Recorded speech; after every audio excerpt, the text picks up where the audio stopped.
darkness dwells beneath. The Thunderhawk lived up to its name. Its engines thundered across the rain-soaked heavens, a living beast of iron and wrath descending through sheets of water and cloud. The gale whipped at the treetops, flattening brush and sending spray from the nearby ridge as the craft's descent thrusters roared. Deacon Absalon stood alone on the raised embankment overlooking the excavation site, the yawning pipe and the skeletal remains that had become the nexus of so much sudden interest. The rain sheeted off his umbraculum in silver streams. He looked like a crimson sentinel against the storm, a figure of faith dwarfed by the machinery of war. The Thunderhawk's landing claws extended, articulating downward with deliberate precision, gouging furrows in the sodden earth. The impact shook the slope. Red landing lumens blinked out, replaced by harsh white floodlights that cut through the deluge like blades. The Arbites were cast into silhouette, their dark armor and bowed heads standing in stark relief against the light. With a hydraulic hiss, the ramp lowered. The sound was a low, mechanical growl that reverberated in the chest like distant thunder. And then, from the shadows of the hold, Captain Godric emerged. He had to stoop to clear the threshold, his dreadnought form filling the ramp like a living monument. The plating of his sarcophagus gleamed with rain and oil, each motion ponderous yet purposeful, pistons hissing with restrained strength. The sigil of the Void Revenants, a storm-wreathed blade, was emblazoned across his chest, its edges illuminated by the floodlights. As he stepped down, the ground trembled slightly beneath his massive, clawed feet. The Arbites and militia instinctively backed away, forming a wider perimeter. Below, the Frateris militia had established a ring of control around the clearing. Their weapons were slung but ready, their faces grim. They kept back the growing crowd of locals, fishermen, dock workers, and the curious faithful drawn by rumor. The militia's torches and portable lumens flickered in the rain, casting brief glimpses of faces half hidden by hoods and devotion. At the edge of the clearing, Inquisitor Katerina Malinovska stood in animated conversation with runesmith Osric. The deacon did not need to hear their words to know the tone, the Inquisitor's sharp precision against Osric's jovial obstinacy.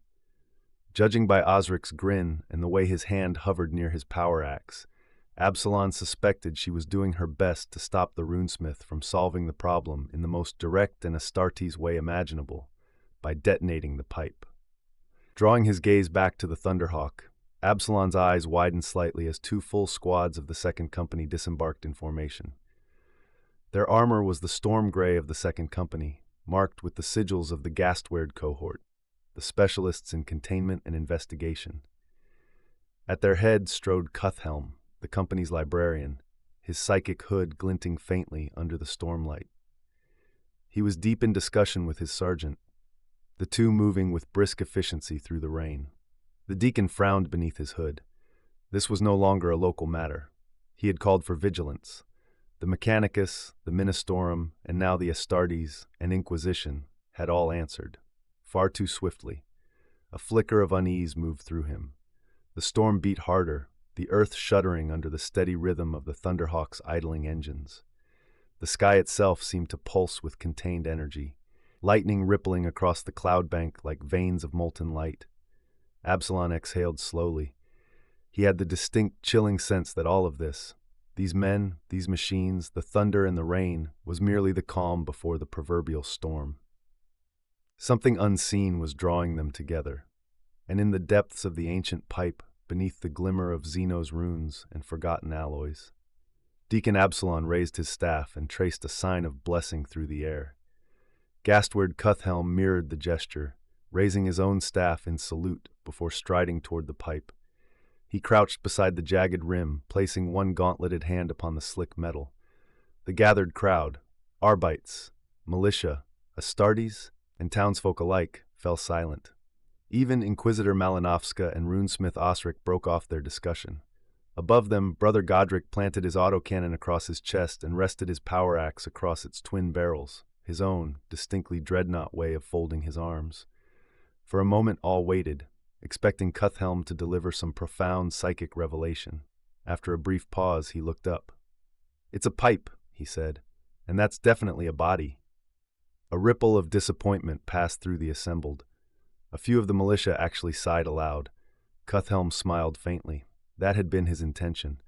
With so many minds focused on him, the immaterium had grown restless.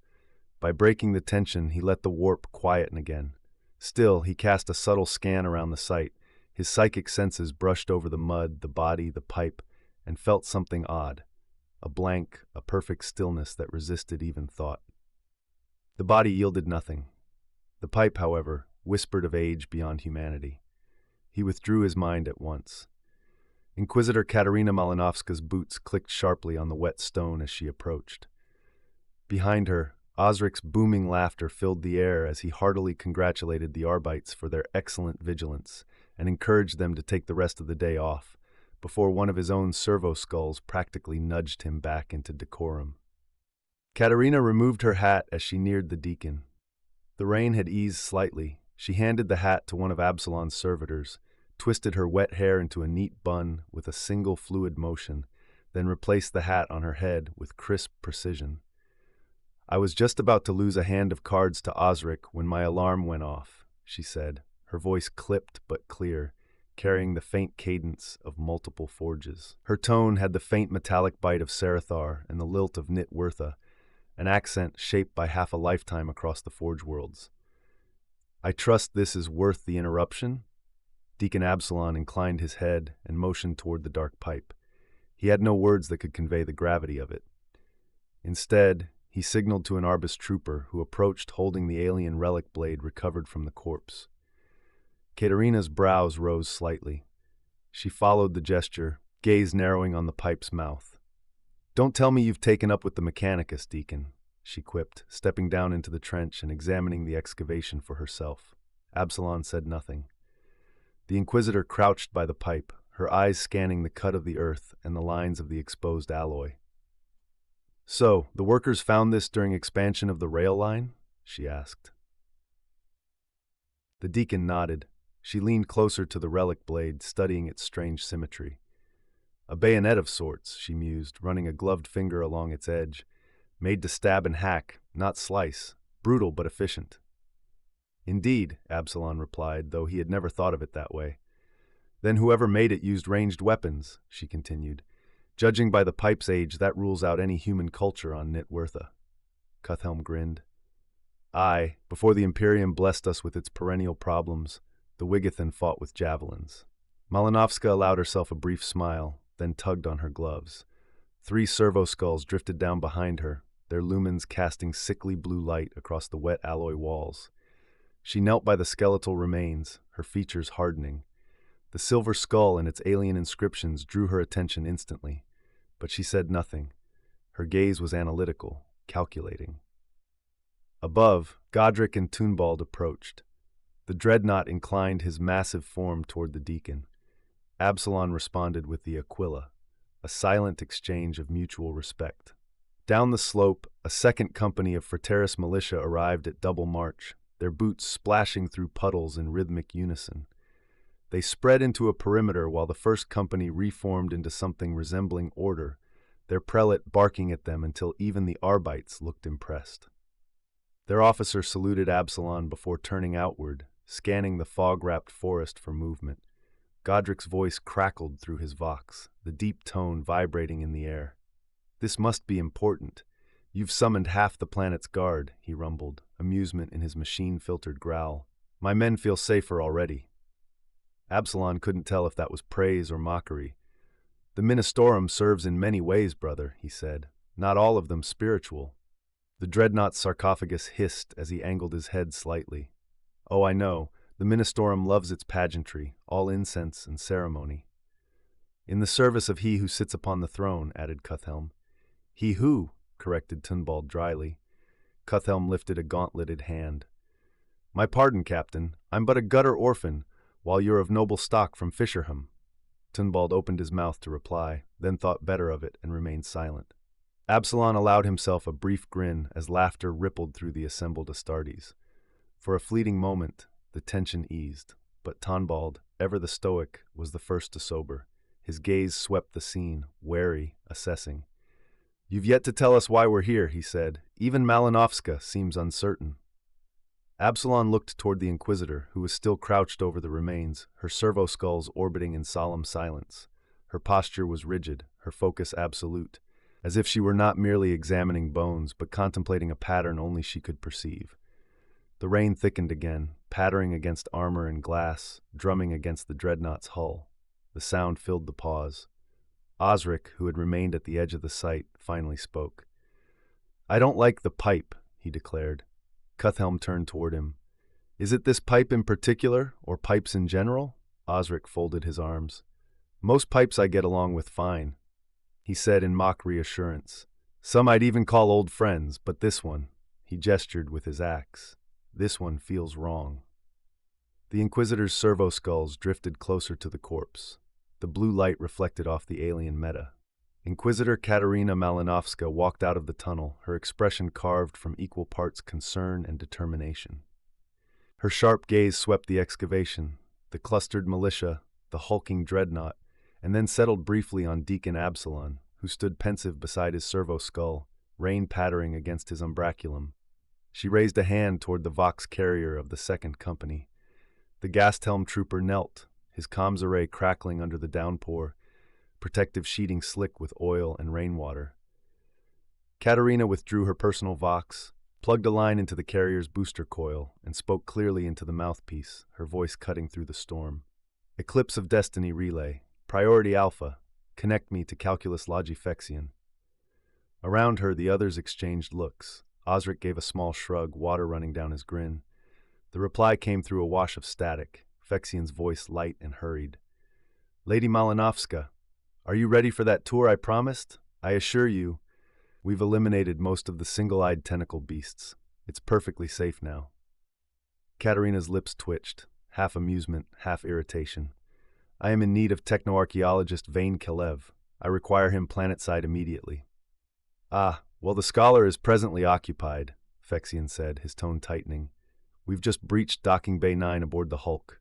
You'll appreciate this. We found a fully intact Mechanicus scout craft, designation Datum Analytical. Registry suggests it entered the warp some 3 centuries ago. The crew did not survive. The vessel remains operational, remarkably so, and the technoarchaeologist is about to receive new orders," Katerina interrupted. Her tone was polite, deadly. "Patch him through, now." Static filled the line for several heartbeats. Around her, the assembled pretended not to listen, Astartes with helm visors dimmed, militia staring into the rain. Finally, Fexion's voice returned, subdued. "Understood, Lady Inquisitor. I'll relay the summons." Malinovska closed the Vox and handed it back to the carrier. "Efficient as always," she murmured. She turned, eyes sweeping the scene. "The pipe, definitely pre-Imperial contact?" A Mechanicus adept from the dig team straightened, his augmetic voice rasping. "Affirmative, lady. Its alloy composition is unrecorded. The interior architecture exceeds human design norms." "Where does it lead?" Katerina asked, voice cold and clear. Lightning illuminated the ridge. Osric's eyes glimmered faintly as he accessed internal data. "It doesn't appear on any of my maps," he said. "With the storms and rail expansions, it must have been uncovered recently, or my men would have flagged it." "To the Great Forge, most likely," the adept offered. "The pipe runs north. It must predate the Mechanicus's reclamation, built by the old techno-barbarian ancestors." From where he stood, Godric rumbled a dissenting growl through his Vox. "No, all routes to the Great Forge were scanned and catalogued when the Iron Hands first landed here. I have the schematics. There's no connection from Broad Muthiport, 50 leagues at least. If the pipe's angle continues straight, it would pass beneath the forge by a mile or more." His optic lenses brightened faintly. "And we're 2 miles above sea level here." Malinovska's gaze locked onto him. "Then what does it connect to, Captain?" "Nothing," Godric said flatly. "The mountain's solid. Probably an old transverse way, a pre-Imperial transport system. Surface to plateau. Harmless." Absalon frowned. "If it leads nowhere, then why is it dry?" No one answered immediately. Rain hissed in the silence. "No one builds a pipe to nowhere," said Toonbald, his tone deliberate, low. "It goes somewhere." Godric gave a mechanical shrug, the servos whining softly. "There's plenty of forgotten machinery buried in neat worthless crust. Why does this one matter?" Malinovska turned slowly toward him. Her expression remained polite, but her eyes cut like glass. Because there's a Xenos construct lying inside it, she said, her lips curved in the faintest ghost of a smile. But if the Void Revenants aren't interested in a Xenos incursion on their own soil, then by all means, consider it the Inquisition's concern alone. She turned from him, coat sweeping through the mud, and began walking toward the Thunderhawk. A flash of lightning silhouetted her against the storm, stark and commanding. The dreadnought shifted uneasily, hydraulics hissing. "I misspoke, lady," Godric rumbled, static fuzzing through his vox emitter. "My meaning was unclear." His voice lowered, more careful now. "You said Xenos?" Malinovska paused. The rain slicked her coat as she turned, the faint glimmer of lightning reflecting in her eyes. In one hand she held up the strange alien device, a sliver of silver-green metal that seemed to hum faintly in the stormlight. "Xenos," she said simply. She tossed it toward Godric. The dreadnought caught the artifact with a motion surprisingly deft for his immense bulk. The claws of his power fist turned it over delicately, the lenses of his targeting array flaring as he magnified its surface. "These runes are unfamiliar," he said at last. "They look Eldari, but crude, almost primal. It appears to be a Serpenta, perhaps a power conduit or energy module, but..." His sensors flickered. The source is inert, non-functional. Gastward Cuthelm stepped forward, the runes of his psychic hood glowing dimly. "May I?" Godric extended the relic. The librarian took it carefully, his gauntlet's fingertips tracing the etched symbols. For a long moment he focused, his eyes closing as he reached out with the mind sense that pierced the veil between worlds. Nothing. He handed it back. No resonance, no echoes, no soul trace. Whatever this is, it's cold, dead. "Then not Eldari," Godric rumbled. The group's attention shifted toward the tunnel, its mouth descending in a slow, almost imperceptible slope into shadow. The floodlights from the Thunderhawk reached only so far before the dark swallowed the beam. The rain hissed around them, rolling down the curve of the ancient metal. Deacon Absalon exhaled softly, his thoughts turning inward. News of the discovery, an alien corpse, a buried tunnel, would already be racing through Broadmouth-Port. The townsfolk would make it a sermon before dawn, a ghost story by dusk. He had seen superstition turn to riot before. The Imperium bred faith and fear in equal measure. Tunbald broke the silence. "Then we go down," he said simply. "We find where it leads. If there's a Xenos presence, we purge it." Osric chuckled, shaking his head. "This better not be the work of squats," he said. "I've done my share of crawling through tight tunnels. Once is enough for one lifetime." "Why not seal it?"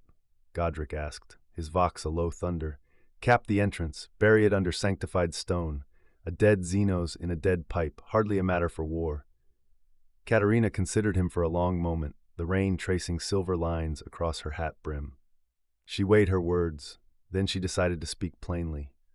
"On Sarathar, beneath one of the hives destroyed in my father's time, lies a vault," she began, "built by pre-imperial settlers. Its walls bear a mural, Nitwurtha before the flooding. A great battle is shown, Commonwealth legions under Wulfgar and his sword brother Osric, each wielding their sacred relics. The Sildath nettle among them." She gestured briefly toward the smiling runesmith. "Your ancestor, I believe." Osric's grin widened. "Ah, great-great-great-grandfather. He loved a good fight." Katerina allowed herself a faint smile. "So I've read." Deacon Absalon frowned. "What does that have to do with this pipe?" Katerina's voice dropped. "The enemy they fought was an army of metal men." Silence settled like a shroud. Osric's grin faded. His eyes narrowed. "That," he said grimly, "puts a different light on the matter." Tunbald stepped forward, his tone resolute. "Then it's simple. Whatever this is, we go down and deal with it. The Emperor demands we leave no threat unanswered." Katerina's eyes flicked to him. "We are hardly equipped for an expedition," she countered. The captain gestured broadly to his warriors. "You have my Gasthelm of the 2nd Company, the dreadnought Brother Godric, a squad from 5th Siege Company, a Gastweird, and a runesmith. That's more than enough to face whatever lies below." Absalon, realizing events were slipping beyond his authority, thrust his staff into the mud.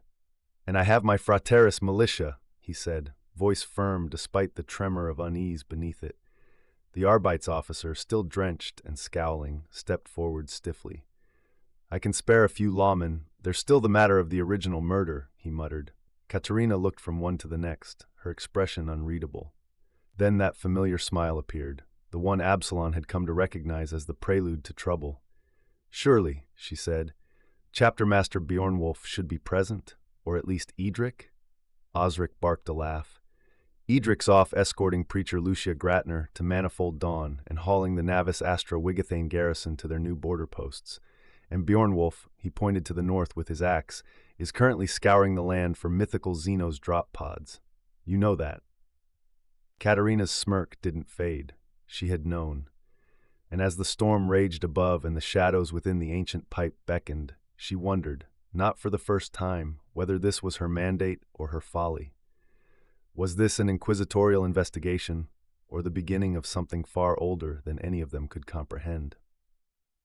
Then, as the ranking representative of the Imperium, Inquisitor Katerina Malinovska declared, her voice rising above the hammering rain, "Consider yourselves under my authority."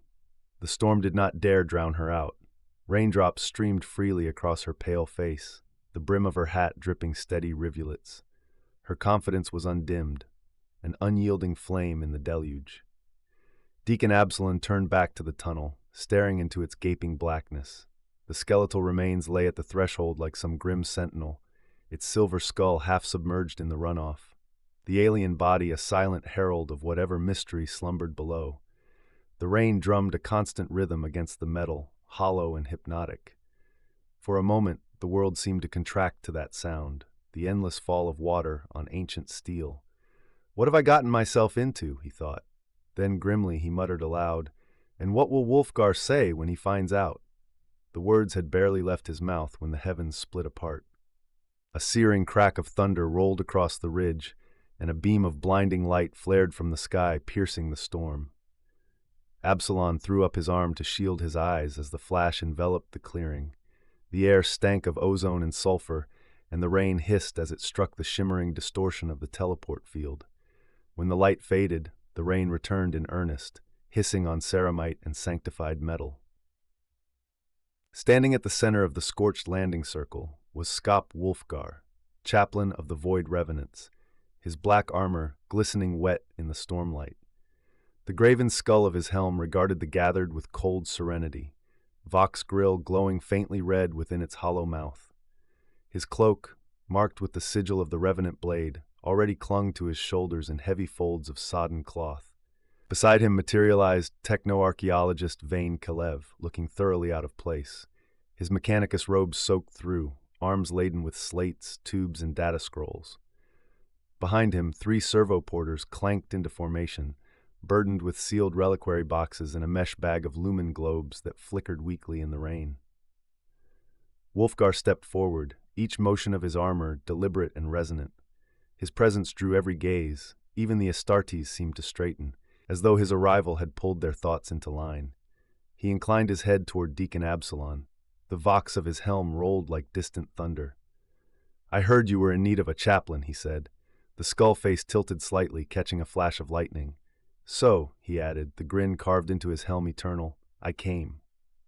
For a moment, no one spoke. The storm beat down, the dark pipe waited, and behind Wulfgar's blank helm, it was impossible to tell whether he was smiling or mourning the duty that awaited them below. The storm had settled into a steady, endless curtain of rain, hissing softly against armor and metal. The air was thick with ozone and machine oil. Techno-archaeologist Vane Kalev moved with frenetic precision, his long robes dragging trails of mud as he darted between data pads and servo porters. Each step was punctuated by the clicking of his Auspex array and the faint hum of his optical augmetics. He crouched beside the massive pipe's rim, running a gloved hand along the exposed alloy. The surface shimmered faintly beneath his lumen globe's glow, metallic yet alive with impossible geometry. "Fascinating," murmured techno-archaeologist Vane Kalev, the rain pattering gently on the hood of his robe.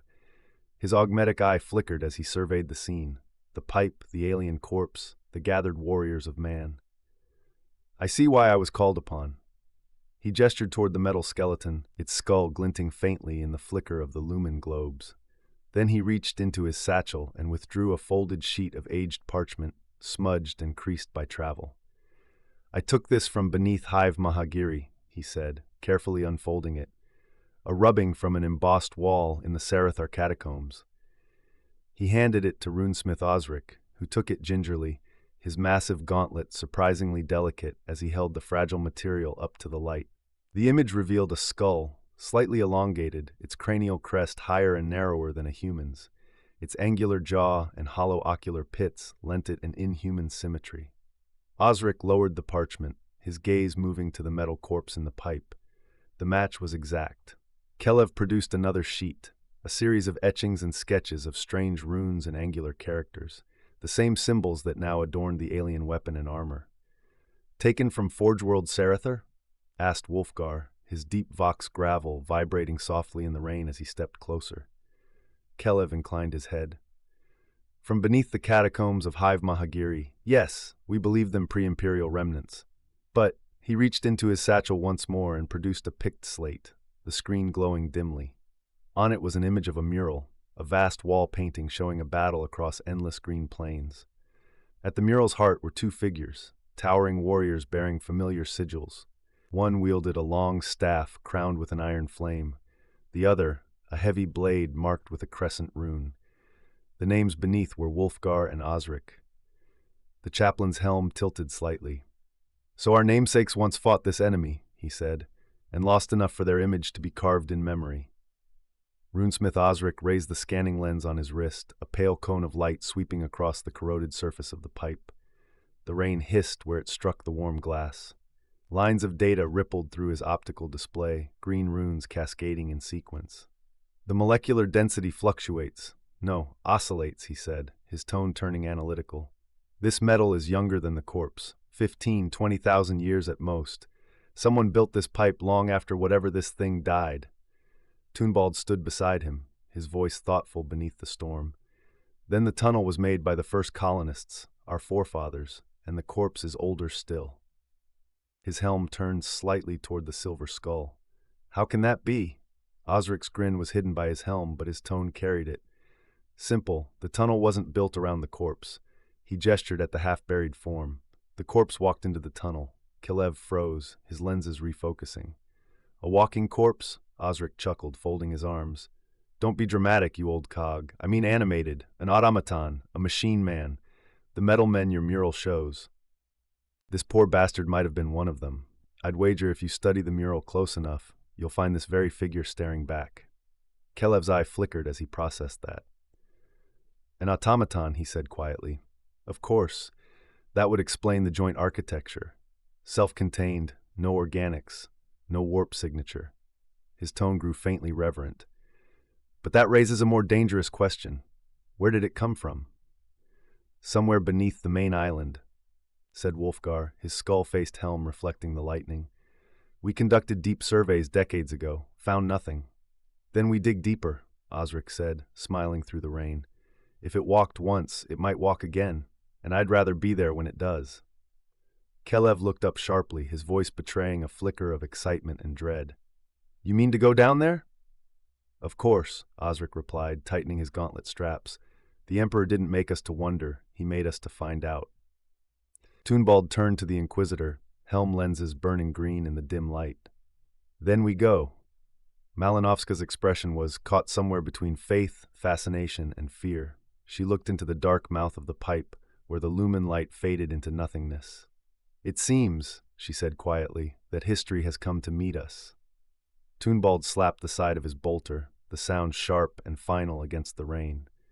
"Then it's settled. We go down and meet it before it comes marching up the passage." His voice echoed across the trench like a gunshot, and for a moment even the storm seemed to pause. Gastward Cuthhelm, leaning on his power stave, gave a slow nod. The faint hum of its focusing crystal flickered in the dim light. "For once," he said, "I concur with my brother." Toonbald inclined his head slightly in acknowledgement, an unspoken gesture of mutual respect between warriors who too rarely agreed on anything. The chaplain, ever still amid the movement around him, placed his hand upon the head of his Crozius Arcanum. The weapon's power coils pulsed faintly, a heartbeat of sanctified energy beneath the rain. Wulfgar's skull helm tilted downward in silent benediction as he murmured a prayer, words older than most of the men present. When he looked up, his eyes burned faintly behind the sockets of the helm. "Then prepare a party," he said, his voice low and resonant, cutting through the storm like a vow. "We will send an expedition." Behind them, the Fraternus militia were already forming up under the shouted orders of their prelate. Men and women in red and black, faces hidden beneath dripping cowls, hurried between supply carts, strapping packs and ammunition pouches to their belts. The air clanged with the sound of bolt mechanisms being checked, flamer fuel tanks being latched shut, and the clatter of rosary charms tied to weapon grips. Further upslope, the Astartes of the 2nd and 5th Companies stood in perfect formation, immovable, monumental. Their armor gleamed under the rain-smeared floodlights, white helms and storm-gray pauldrons catching the light like marble statues. They waited without movement, each a fragment of some vast, silent machine of war. Gastward Cuthhelm moved slowly along the ranks, his psychic hood dimly aglow, whispering litanies as he pressed small iron runes into the recesses of armor joints and shoulder seals. Each symbol flared briefly before dimming to a faint blue shimmer. At the edge of the excavation, Inquisitor Katerina Malinovska and Deacon Absalon stood side by side beneath the faint halo of his servo-skull's umbraculum. The storm had eased to a misting drizzle. The air smelled of wet soil and promethium. Absalon's expression was thoughtful, eyes fixed on the pipe's dark mouth. The rhythmic clatter of reloading and chanting formed a kind of uneasy harmony around them. Katerina glanced sidelong at him. A rare, teasing smile touched her lips. "Ever thought of joining the Mechanicus, Deacon? A nice desk job, no mud, no monsters, no pre-imperial nightmares." Absalon blinked, then gave a low chuckle. "I've seen their desks. I'd rather the monsters." Wolfgar lifted his Crozius Arcanum, its head glowing faintly in the gloom. The stormlight glimmered along the weapon's haft, and the engraved sigils burned briefly before dimming again. Without another word, he turned and stepped into the tunnel. The others followed. Runesmith Osric and Brother Godric came next, their servo-skulls gliding ahead in a slow, deliberate arc. Each skull emitted a thin beam of lumen light, cutting across the wet metal walls and sending their shadows stretching long and distorted behind them. The machines, Auspex arrays whirred softly, scanning, mapping, transmitting. Their light caught the condensation that dripped steadily from the vaulted ceiling, each droplet echoing like a tick of some immense and ancient clock.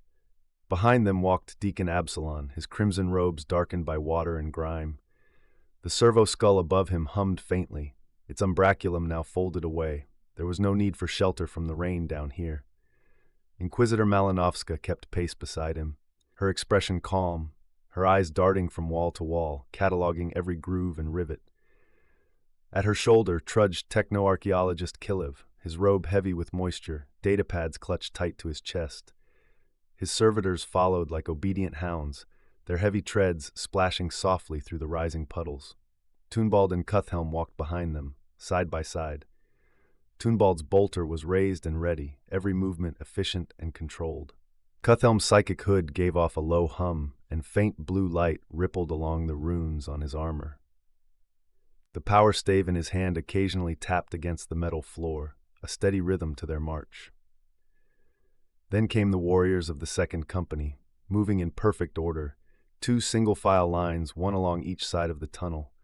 Their storm-gray armor gleamed faintly in the lumen glow, each step synchronized, each motion precise. Across from them, the 5th Company's gas helms mirrored their advance, the dull green of their armor blending into shadow, assault weapons at the ready. Behind the Astartes came the Frateris militia, less organized but equally determined. Their boots splashed through the runoff as they advanced in loose formation, clutching las guns and flamers to their chests. The light of the lumen globes glinted off devotional pendants, purity seals, and rosaries wrapped tight around weapon grips.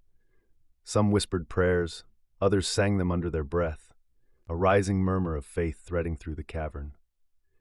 Last came the Adeptus Arbites, 3 grim figures in black armor, their visors glowing faintly red in the dark.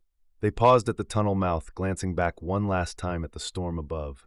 The night beyond was filled with watching faces, militia, townsfolk, Mechanicus adepts, all gathered at the edge of the unknown. One Arbites raised a hand in salute, a gesture both defiant and solemn. Then they turned, weapons drawn, and followed their brethren into the dark. The sound of their boots on metal faded slowly, replaced by the steady drip of water and the hum of unseen machinery. The tunnel seemed to swallow them whole. Behind them, the mouth of the passage yawned wide, the rain still falling in silver threads, a curtain closing upon the light of the surface world. The storm eased to a weary drizzle as the last of the expedition vanished into the pipe's black throat. The rhythmic thud of boots and the hiss of servos faded, swallowed by the tunnel's endless dark. For a moment, the only sound was the whisper of rain on metal, falling like soft ashes from a dying sky. The pipe gaped open, a wound in the hillside, its curved mouth gleaming faintly in the lumen light. Steam coiled from its edges where warm runoff met the chill air. The silence that followed was almost reverent. The watchers above, Mechanicus adepts, militia, and Astartes sentinels, stood unmoving. Even the storm seemed hesitant to disturb the quiet. Then purpose returned. The Astartes of the Fifth Company moved first, their heavy boots clanging as they took up positions around the mouth of the excavation. Runesmith Torin's apprentices raised portable generator pylons, their cog-toothed banners flapping limply in the mist. They drove iron stakes into the mud and connected thick cables that hummed faintly as they came alive, casting a dull orange glow across the slope. Mechanicus tech priests stalked among them, droning Binheric invocations as they raised motion detectors and installed small turret emplacements. Servo skulls flitted from post to post, calibrating angles, marking kill zones, and etching quick-write sigils of warding into the earth. Nearby, the Frateris militia worked with nervous energy, stacking crates and reinforcing makeshift barricades. They spoke little, save for prayers whispered through cracked vox grills. Some planted candles in the mud, their flames sputtering in the wet air. Others pressed parchment charms to the pipe's rim, sealing it with wax in the name of the Emperor. The Adeptus Arbites, grim and methodical, oversaw the effort. One adjusted his scope, scanning the tree line. Another marked coordinates on a data slate. Beyond them, the hills of Broadmuthiport were shrouded in fog, the town lights mere glimmers far below. To the unknowing, it was just another stormy night. But here, under the watch of Astartes and priests, the mouth of the pipe loomed like a monument to dread. A Mechanicus adept paused his work and peered into the tunnel. The lumen globes inside had vanished from sight, their glow now a dim pulse somewhere far beyond. Only the faint scent of oil and incense drifted from within. "Status?" asked a voice through the vox. The adept hesitated before replying. "Secure," he said quietly, "for now." The vox crackled once and fell silent. Above the trench, the servo skulls took their posts, their red optics glowing faintly through the mist. The defenses stood ready. The rain resumed its steady fall. The pipe waited, vast, ancient, and patient. And somewhere deep within, far beyond the reach of lumen or prayer, something old began to stir. The command deck of Fiskballa Station hummed with activity. Auspex arrays and data hololiths painted the walls with shifting green light. Reports scrolled endlessly, most inconclusive, some clearly false alarms. Bjornwolf Elfwine leaned over the central hololith, his heavy gauntlet tapping against the rune glass as icons flickered across the display.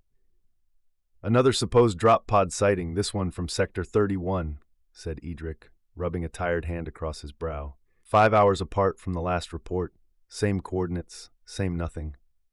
Bjornwolf grunted, eyes still on the projections. The people see ghosts. Every falling meteor looks like a Xenos incursion. The door hissed open. A familiar, broad-shouldered figure stepped through the threshold, armor flecked with oil and soot. "Lord Commander," said Grimhelm, inclining his head, "what's happening in Broadmuthiport?" Bjornwolf looked up sharply. "Why?" Grimhelm crossed his arms. "Because the deacon's gone down there, with Inquisitor Malinovska, Godric, Osric, our head librarian, and chaplain Wolfgar. I thought someone might have mentioned that." A silence followed. Bjornwolf and Edric exchanged a long glance. Edric sighed. "Even if they needed help, it's too late to catch them. They're already halfway to the abyss by now." Bjornwolf straightened, the faintest grin beneath his scarred features. "Do we have any Bathescapium available?" Grimhelm's grin widened, his augmetic eye flickering in amusement. "They're going underground, far underground. You'll need a submarine that can dig." Bjornwolf looked to Edric. Flotwared, I don't suppose you could ask one of your fleet captains to deliver a few termite mole tanks from Nithhelm? Edric smirked.